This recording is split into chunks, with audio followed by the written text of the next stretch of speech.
پہاڑی زبان میں اپڈیٹ سنیے۔ مقبوضہ جموں کشمیر وچ منمانی گرفتاریاں دا سلسلہ بلا تعطل جاری ہے۔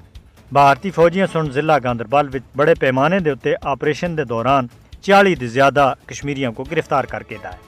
بھارتی پولیس سن مقبوضہ جموں کشمیر دے دوئے اضلاع وچ بھی بڑے پیمانے دے اتے چھاپاں دے دوران کافی سارے نوجوانوں کو گرفتار کیتا ہے۔ مقبوضہ جموں کشمیر وچ حریت رہنماواں اور کارکنوں کو انہاں دے سیاسی نظریات دی وجہ دے سخت قوانین دے تحت الزامات کا سامنا کرنا پے رہا ہے۔ بھارتی حکومت آزادی پسند کشمیریوں کو جھوٹے الزامات وچ بار بار گرفتار کر کے انہاں کو سیاسی انتقام دا نشانہ بنا رہی ہے۔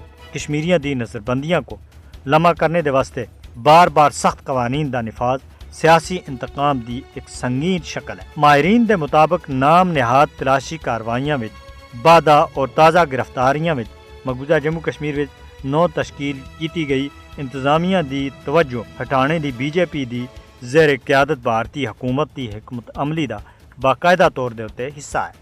5 اگست 2019 تھی کشمیریوں دی آزادی دے جذبات کو دبانے دے واسطے بھارت تے جابرانہ ہتھ کنڈے نوئی انتہا تک پہنچ گئے ہیں۔ اس وقت ہزاراں کشمیری کالے قوانین دے تحت بھارتی جیلاں دے اندر بند ہیں، جدھر انہاں دے نال غیر انسانی سلوک کیتا جا رہا ہے۔